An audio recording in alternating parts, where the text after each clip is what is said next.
Okay, so this was admittedly a long time coming, but today we're going to tackle this ever so controversial topic: who wins in a fight between Goku and Gojo?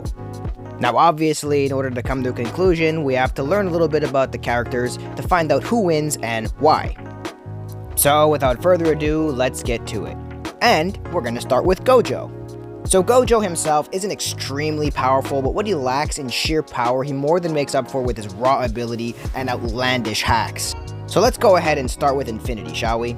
Infinity is the base state of Limitless. It works the same way as convergent and divergent sequences in mathematics. To simplify, anything that approaches Infinity slows down and never reaches its Gojo because this target takes a finite amount of space and divides it infinitely.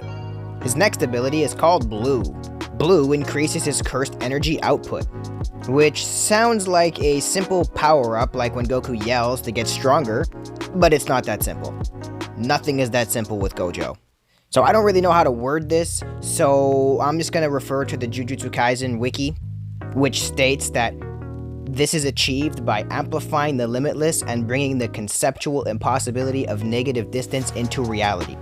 This forces the surrounding space to try to fill in the gap by violently pulling towards the source of the aforementioned impossibility, creating a magnet-like effect.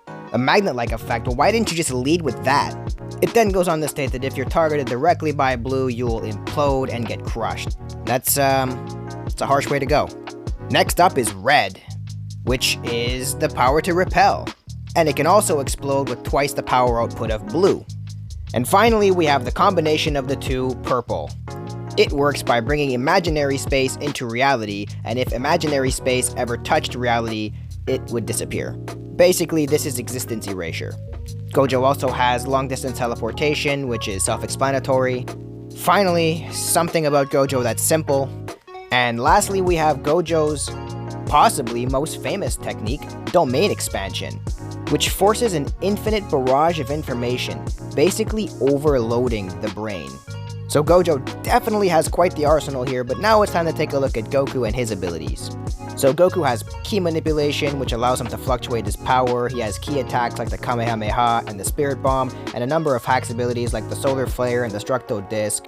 Speed is where things get a bit complicated because he's scaled anywhere between MFTL Plus and Infinite Speed, so we'll actually use both examples to come to a conclusion here. Goku also has a long-distance teleportation technique of his own called Instant Transmission. Goku also has MUI, or Mastered Ultra Instinct, which allows his body to react on its own.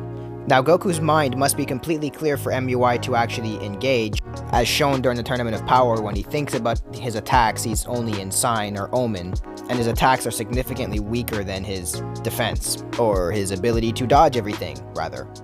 Goku has insane attack potency. He's able to destroy small multiversal structures and has durability to match. Assuming, his guard is up. Able to resist powerful blasts from Beerus, and even surviving Sidra's Hakai in base, while caught off guard. So let's break this down. If we're saying MUI Goku versus Awakened Gojo, then firstly, domain expansion wouldn't work, since Goku needs a clear mind in order to remain in MUI. And since I'm confident in Goku being strong enough to resist domain expansion in MUI, this means that Goku already has resistance to one of Gojo's best techniques, or abilities. I'm also confident in saying that MUI Goku is more than durable enough to survive the power of Blue, and if we're assuming that Goku has infinite speed, then Red would basically be negated since distance becomes irrelevant at those speeds. And since Goku was able to resist Sidra's Hakai in base, pre-TOP, while caught off guard, I think it's safe to assume that he's able to resist Gojo's Purple in MUI. So Goku with infinite speed is just simply too much for Gojo to handle. Goku's just too fast and too powerful for Gojo to be able to do anything about it, and he's got the durability to match. But I do want to make one quick point. Just because Goku was able to resist Hakai, which is one form of existence erasure, doesn't necessarily mean that he'd be able to resist Purple, which is a totally different version of existence erasure. And if Goku was only MFTL Plus, then he wouldn't really have a way to get around Red. And you could make the argument that Gojo's domain expansion would actually just boot Goku out of MUI altogether. But I have to say, even with Goku at MFTL Plus speeds, I just don't see Gojo having the attack potency to be able to get around Goku's durability. And to assume that Gojo's domain expansion would boot Goku out of MUI considering the gap in their power would be somewhat of a no limits fallacy. Which brings me to a point. In Dragon Ball, if you outscale someone by enough of a margin, then your opponent's attacks are basically null. And since Gojo doesn't scale to Goku or anywhere near Goku, well, you see what I'm getting at. Now, I'm not too confident in Gojo scaling, but I'm pretty sure he's not multiversal. In fact, I've actually heard that country level is a bit generous. Meanwhile, Goku is easily multiversal, so again, to assume that Gojo's hacks would work on someone this much more powerful than him would be something of a no-limits fallacy. Now, the fact that I brought up that in Dragon Ball, if you outscale someone, their abilities are basically useless, is because I do believe that in Jujutsu Kaisen, something similar occurs, which I'll get into just a little bit later, but first I'm going to give some examples of this happening in Dragon Ball. Two very recent examples would be the Tournament of Power. Both actually include Jiren. First of all, if you know anything about Krillin and his Destructo Disc, then you'd know that the Destructo Disc is literally designed to, end people's lives. And it was stated by Vegeta and multiple other villains at the time that this Destructo Disc was capable of hurting and injuring people that outscale Krillin. Jiren was casually punching away Goku's Destructo Discs while Goku was in blue. Jiren was also able to get out of Hit's pocket dimension time skip thingy using sheer power alone. So in JJK, it's implied that Sukuna is at least contentious in terms of power or skill with Gojo.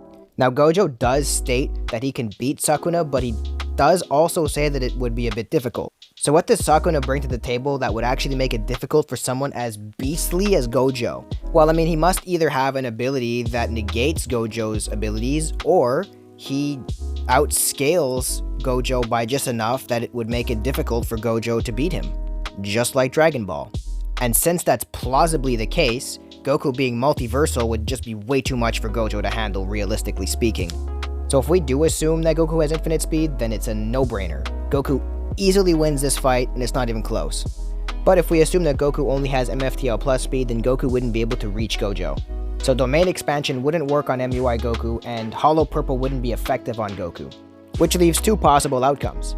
Gojo can either use his long-distance teleportation to escape to safety, or he can just simply wait for Goku to run out of MUI mode and use his domain expansion to overload Goku's brain, and then use Purple to erase him for good. Me personally though, I do think that resorting to existence erasure would fall under a bloodlusted deathmatch, which wasn't exactly my intention of this video, but if that's the case, then what's stopping Goku from just outright destroying the universe or the planet or whatever? It's the whole reason I hate bloodlusted death battles. And if you're taking the character into account, then you have to also remember that Gojo, on several occasions, has also let things happen to him to prove his power because he's confident in his power. And to assume that Goku loses to Gojo just because Goku might let his guard down during the fight is a terrible argument to make. It's kind of disingenuous, and this shows me that you're not actually confident in Gojo's abilities. So yeah, if we're going to say that Goku lets his guard down, then we're also going to assume that Gojo would attempt to let Goku attack him for the sake of proving his power. If Goku gets his character flaws, Gojo gets his character flaws too. So, in conclusion, if we're being completely honest, Goku probably wins this fight more times out of 10 than Gojo does. But making this video definitely opened my eyes to just how powerful Gojo really is. Well, that'll about do it. Let me know who you want my next versus battle to be on. Be sure to like, comment, subscribe, and hit the little bell to be notified whenever I post new videos. That'll about do it for Goku vs. Gojo, and until next time everyone, peace.